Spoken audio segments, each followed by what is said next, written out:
geography of that neighborhood is kind of interesting in that there's a railroad track on both sides of it.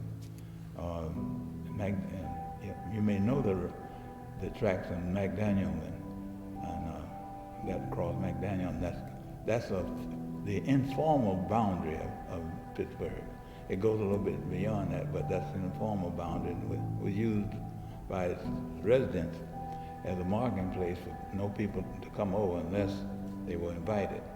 And so, and then the other boundary was that you probably know about is University Avenue.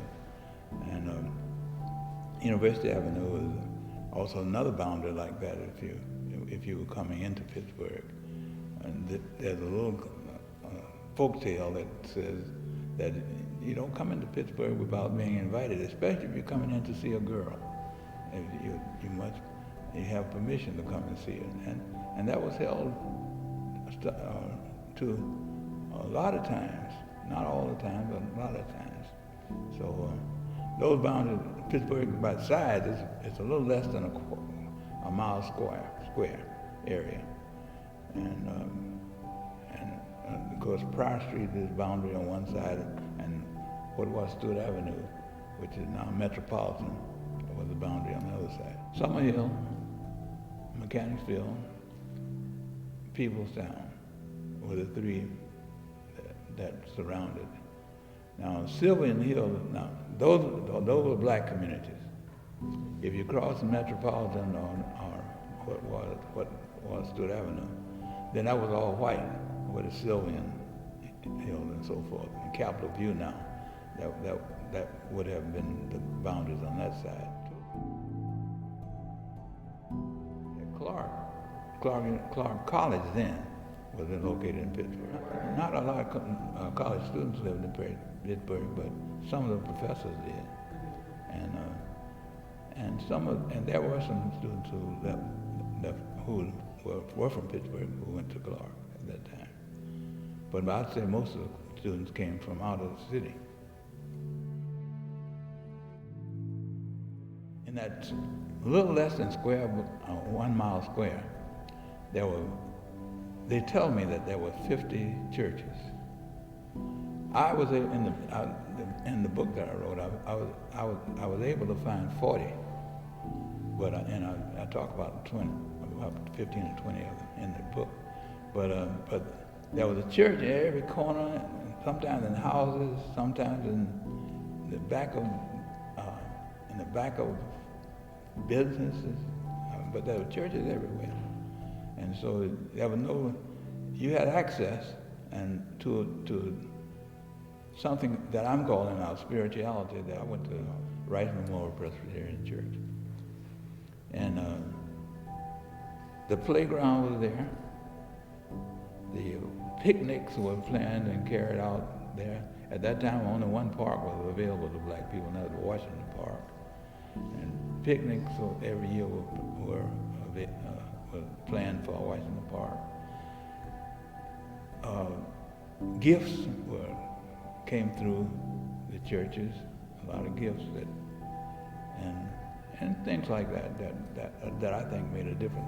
All that reflects to me, when I talk about spirituality, all that reflects to me spirituality that we had, that was ours, that we kind of gotten away from somewhat. And I would say to young people, we got to reclaim that. There's more to it than I'm saying right now, but we've got to reclaim it.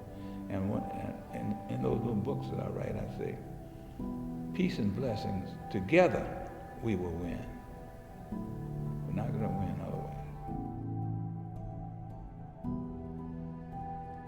I think it was like a community of brothers and sisters, in that everybody just about knew everybody, particularly in, let's say, within a quarter of a mile square. You didn't know everybody. Like I knew almost all the people across on the side of McDaniel Street in which I lived. I knew some on the other side, but I knew just about everybody. And everybody, even if they didn't know you, they knew about you. And so it was that kind of community. And and the reason I use brothers and sisters to describe it is that nobody seemed to want to be more important than anybody else. Sometimes you were assigned importance by the community itself, but even then you didn't. That wasn't your intent. And in fact, I often tell a story about a person whose name was Reynolds, who had probably the nicest home in Pittsburgh, but who volunteered to do everything that he could do. He was he was an auditor, and he knew a lot about numbers, so he volunteered to do whatever he wanted to do to the churches or to a community organization. And that was generally the way that I think made it different in many ways. Wanted to find the news, either went to the beauty parlor, was it the Maggie Friday's beauty parlor and others like her, or you went to Mayfield barbershop. And you could find the news about anything in Pittsburgh and sometimes outside of Pittsburgh. And if you wanted to find what was safe and what was not, you also could get that from there, those two places. Well, one of the common sayings was now, and it really goes with the spirituality that I spoke of. It said, boy, don't you get the big head now. It meant that you're still one of us. Don't get the idea that you're above us or beyond us or whatnot. That's a big head. You come back, you fit. If you don't fit, then you're outside.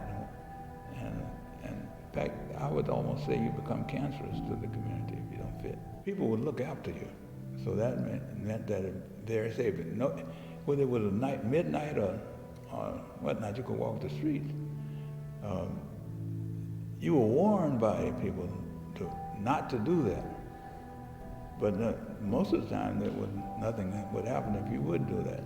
Now, were there fights? Yes, there was. There were fights. And sometimes some people got hurt. But even when they got hurt, everybody looked after them. And so it might say, Noonan stabbed that boy. Well, but we're going to take care of him. They're going to get him to Grady. Grady was on the hospital that black folks went to just about at that time. And so that's the kind of community, that's the kind of attitude that was in the community that I think we kind of lost. And it's kind of interesting because as I go to African villages, I find that same kind of thing existing. And somehow or other we've been, I'm going to say, I'll be nice today, and say that we've been duped into believing with our systems that we've allowed, like schools, sometimes churches, and sometimes laws and other things led us to believe something different. And so we've tried, in order to do what we've come to call desegregation, we have tried to emulate something that was not ours. A lot of times we work in some of their homes, or there was a drugstore on Metropolitan that delivered. I worked as a delivery boy from that drugstore sometimes. And then there was a bakery on Metropolitan that you would go to get bread sometimes. And that some people from the community worked. My father was a plasterer, and it had a lot of bricklayers and plasterers and labor men and so forth. That was one of the primary occupations. And in fact, the matter is, many of the men from Pittsburgh were responsible for a lot of the large buildings downtown, providing the labor for them, not the contract. And so that was one of the uniquenesses, I think, of Pittsburgh. Look, the economic was low. We were very low. But everybody had a little job, so employment was almost nil, because everybody had something to do. Like I served as a delivery boy a lot of times. In fact, I tell people at 14, I took care of my own clothes and everything. And so I never had to ask my parents for that after that, because I had some kind of hustle. Just about everybody had some kind of hustle. It might range from the number man, that was really accepted in the community as a business, to going to the coal yard to pick up some coal for somebody, and push it in a push cart to their homes. So everybody has some little hustle. So sometimes it would be that you only got a quarter, but a quarter, I'm not sure one of the days I'm going to see if I can calculate what a quarter would represent then compared to today. Something called the National Youth Administration, one of Roosevelt's thoughts. And I had learned, I attended evening school to learn about drill press and lathe and machinery operations. And from that, I went up to Connecticut to finish that training and to be employed. And so that's the first time I left, and that was for about 2 years. And when I came back to go into the military. So those are the two. I'd say the military was the one that really moved me away from Pittsburgh for the longest period of time. Came back to Pittsburgh after being in the military, and I decided to go to Tuskegee. And my mother and father, who didn't have a lot of money, came to meet me at the Greyhound bus to see me off. And my daddy handed me in a $20 bill. That's what I left to go to college. Tell the college students I left with $20. and my mother said to me, as she leaned over to the bus window, she said, "Boy, you go down there and you get all the education you can get all the learning you can get, but you better not have come back here and lost your common sense." Now that was an evidence of a spirituality that she thought that I understood.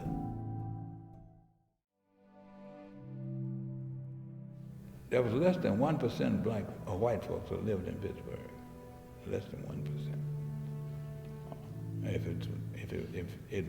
I should say it didn't exceed 1%. But so I've seen Pittsburgh become declining number of African Americans that live in Pittsburgh now. In fact, even now it's infiltrated by whites and others. And I've seen the struggle of Pittsburgh trying to maintain itself, which is having quite a struggle right now. So I've seen that kind of change. I've seen the increase in crime, and I attribute that to the fact that the neighborhood spirit is not present, and I attribute that also to the fact that, in fact, I just raised a question at the symposium. I used to hear your symposium last week. That my question was, we have all of the intellectuals talking to themselves. So how do we get it to the corner? Nobody's answered that. So white supremacy has its place in the world, and it's going to have its place in the world. We have a responsibility, I think, to take back our own spirituality, to take back our own power, and then to build on that. And I see part of that is, I'm going to say segregating, if you want to say that, ourselves, our power, so that we have the power to speak with a single voice, or a united voice at least. But the point I'm making is that we created an economic system, and almost all black communities did that, created an economic system independent of the other economic systems that were around them.